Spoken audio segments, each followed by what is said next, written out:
Listen to this guitar. It's pretty lifeless. It sounds small, empty, boring. Now listen to this one. It sounds bigger, like it fills the room. It sounds more natural. And it just sounds better. What makes the difference? It's reverb.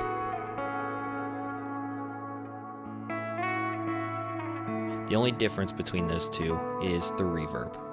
The first one has no reverb at all. It's very dry. And the second one has a good amount of reverb on it, more than what I would normally play with. That's what we'll be talking about today as we continue the series all about pedals. We'll be looking at reverb pedals. Reverb comes from your sound waves bouncing around the room.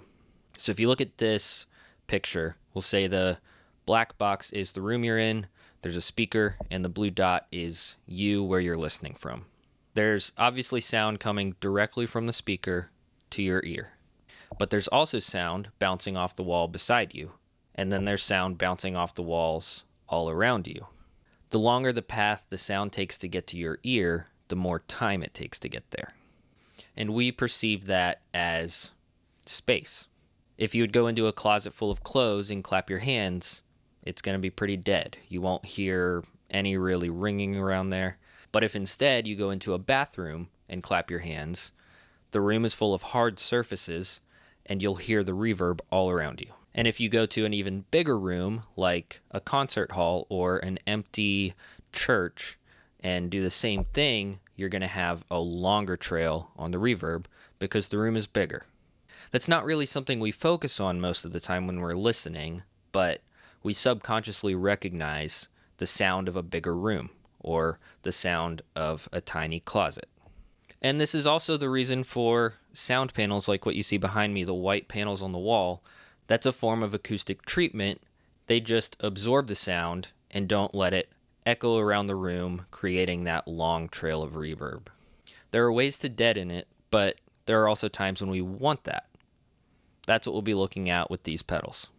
This idea of creating reverb is not new. If you think back to, Shakespearean times, they're in theaters, they're performing in front of a large crowd of people, but the sound is still carried throughout the entire theater.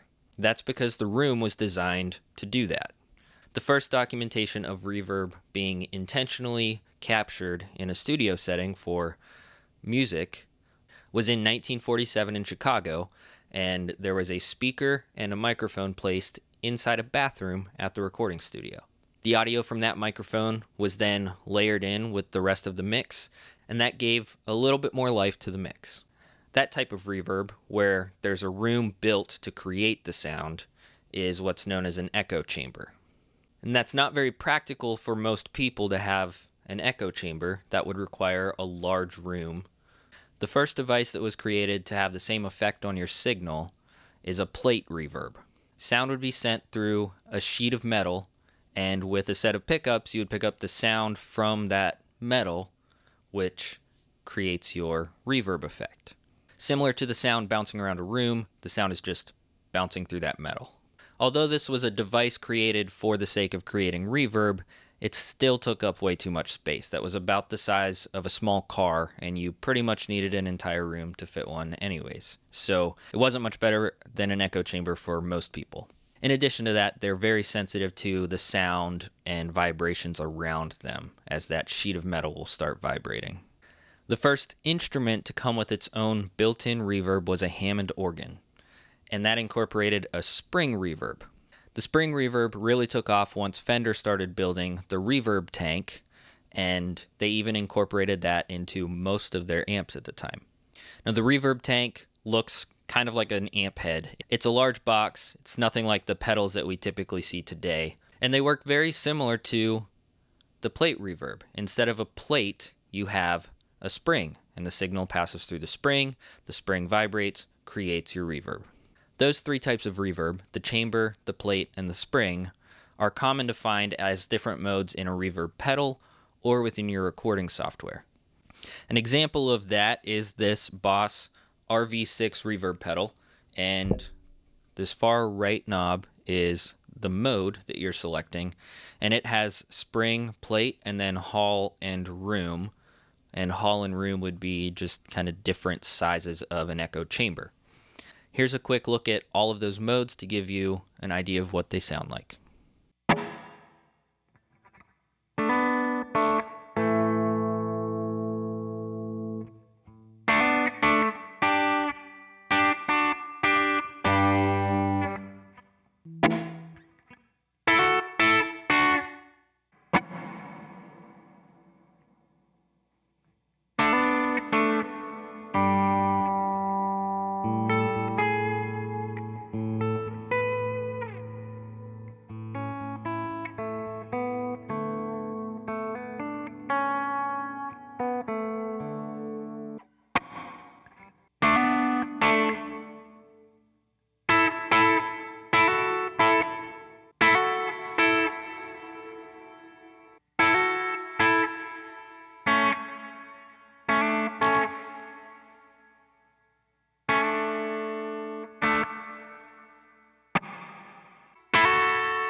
And real quick before we move on, if you're enjoying this video, don't forget to like and subscribe. That'll really help me out a lot. And go check out the other videos in this All About Pedals playlist. This is the 4th one, so if you haven't seen the other 3, go check them out. As we move away from those older classic reverbs, we get into the modern digital reverbs, or sometimes they're just called modern reverbs, and you can get some pretty crazy sounds out of them. If you think of like the Chase Bliss pedals, or Strymon has all kinds of reverb options, and I have this one here. It's the Matthews Effects Astronomer. And this pedal has 3 different modes and 2 different channels, so I can set them up differently and quickly switch to a different one. But you have mass, glow, and travel, or how they're labeled here. And that's just basically going to be your volume. This glow is a shimmer, so you'll get a high-pitched shimmer or sometimes a little more low end. And travel is how long the reverb lasts. So I'm going to play through a couple different settings on this one to give you an idea of what a modern reverb sounds like with some of those crazy extra little sounds. And this is the pedal I was playing through at the top of the video.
Now, I know some of those shimmering sounds aren't for everybody. I don't use that sound very often myself, but for some people, they like that.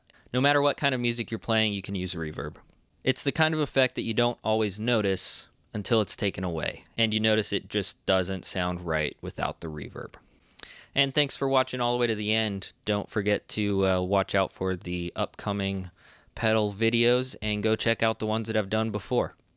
If you learned something from this, please subscribe or like the video, send it to your friends or comment, let me know what you learned. That will really help me out in the long run, and I really appreciate it.